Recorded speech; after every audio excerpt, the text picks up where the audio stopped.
समाचार सूरतथी पलसाणाना कड़ोदरा पर ट्रक में अचानक आग लागी। कड़ोदरा नजीक नेशनल हाईवे नंबर 48 ना ब्रिज पर दुर्घटना बनी। मुंबई थी अमदावाद हाईवे पर दौड़ती ट्रक में आग लागी। ट्रक में आग लागता अफरातफरीनो माहौल सर्जायो। आखी ट्रक भड़के बळवा लागी। ट्रक में आगनी घटना ने लई हाईवे पर ट्राफिक जाम सर्जायो हतो। फायरना जवानों द्वारा आग पर काबू मेळवવાનો प्रयास करवामां આવ્યો। आग लागवा पाछळનું कारण અકબંધ છે। तो आ तरफ कच्छ में खानगी बस और ट्रक वच्चे अकस्मात सर्जायो। 4 लोकोना घटना स्थळे मौत निपज्या। 24 लोको घायल थयाना समाचार छे। अकस्मात में 7 लोकोना मौतनी आशंका छे। केरा मुंद्रा रोड पर आ अकस्मात सर्जायो। पोलीसना मते अकस्मात में 4 लोकोना स्थळ पर मौत थया, ज्यारे 24 लोकोने होस्पिटल खसेडाया। मौतनो आंक वधवानी शक्यता छे।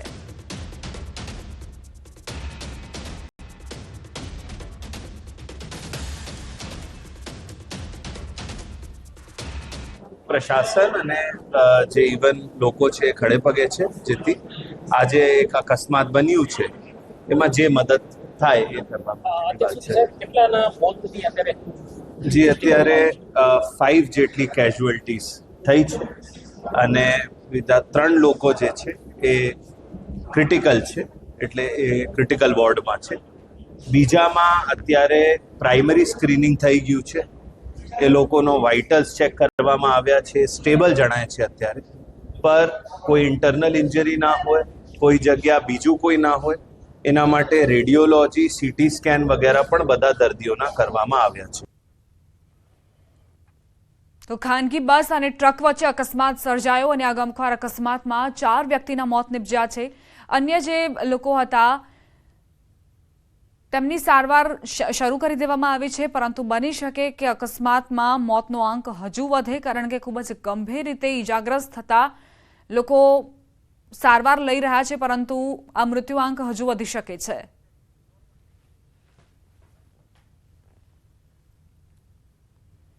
કચ્છમાં સામે આવ્યો રખડતા ઢોરનો આતંક। આદિપુરમાં રખડતા ઢોરનો આતંક। ઢોરની આતંકની ઘટના સીસીટીવીમાં કેદ થઈ।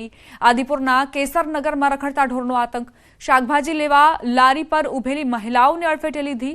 આખલાઓની અડફેટેથી મહિલાઓને ઈજા પહોંચી છે। સમગ્ર ઘટનાના સીસીટીવી ફૂટેજ પણ સામે આવ્યા।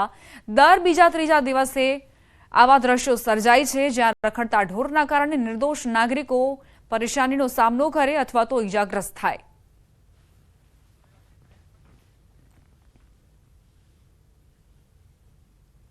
टायर फाट्यु और गायना धण पर ट्रेलर फरी वळ्યું। अकस्मात में 6 गायना स्थल पर ज मौत निपज्या, જ્યારે 8 गायो गंभीर रीते घायल थई। एक विचित्र अकस्मात सर्जायो। 6 गायना मौत थया। भरूच हाईवे पर सेगवा वरेडिया चौकड़ी परनो अकस्मात सीसीटीवी में कैद थयो छे। सीसीटीवी में जोई शकाय छे के गायोना धणने लईने एक पशुपालक रोड साइड परथी जई रह्यो छे। ते ज समये एक पार्क करेला डम्परनुं टायर फाटे छे અને અવાજથી ગાયનું ધણ ભડકે છે। અચાનક આવેલા અવાજથી ગાયો એકદમથી ભડકીને રોડ તરફ જ ભાગે છે અને તે જ સમયે એક ટ્રેલર દોડતું આવી ધણ પર ચડી જાય છે। આ બનાવમાં અકસ્માત બાદ ચાલક ટ્રેલર મૂકીને ફરાર થઈ ગયો છે।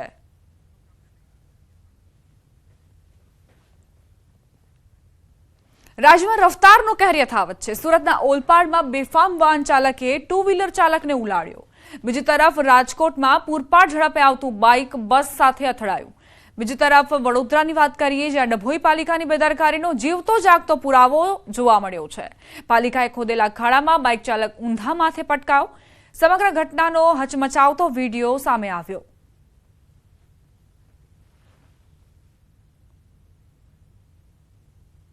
आगामी तारीख 27 फेब्रुआरी थी धोरण 10 और 12 बोर्ड की परीक्षा शुरू थशे। एसटी विभाग द्वारा 250 जेटली वधारानी ट्रीपो चलाववानुं आयोजन करायुं छे। परीक्षार्थीओने पोताना गामथी परीक्षा केन्द्र सुधी पहोंचवा माटे राज्य सरकार द्वारा आयोजन करायुं। गृह राज्यमंत्री और वाहन व्यवहार मंत्री हर्ष संघवीए जाहेरात करी। दरेक विभाग में कंट्रोल रूम शुरू कराशे। 27 फेब्रुआरी थी 10 मार्च सुधी बोर्डनी परीक्षा योजाशे।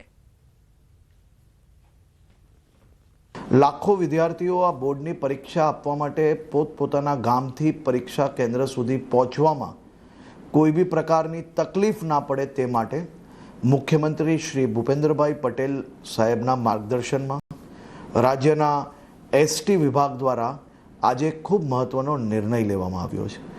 आजे 250 थी वधारे एक्स्ट्रा ट्रीपो આ વિદ્યાર્થીઓની સુવિધાઓ માટે ચાલુ કરવાનો નિર્ણય લેવામાં આવ્યો છે. ગાંધીનગરમાં યોજાયો રાજ્યના ઉદ્યોગ સાહસિકોના સન્માનનો કાર્યક્રમ. મહાત્મા મંદિર ખાતે મુખ્યમંત્રીના અધ્યક્ષ સ્થાને આ કાર્યક્રમનું આયોજન કરાયું.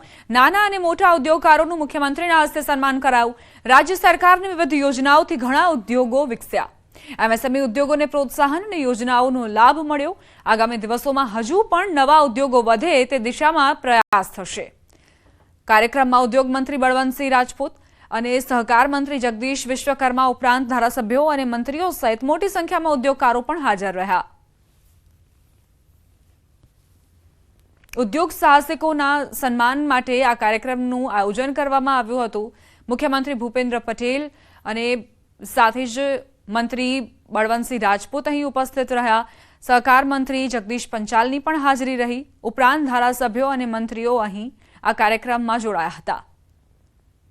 જે એમએસએમઈ ઉદ્યોગકારો છે તેમને સરકારની યોજનાઓનો લાભ મળ્યો છે તેમને સન્માન આપવા માટે જ આ કાર્યક્રમ યોજાયો.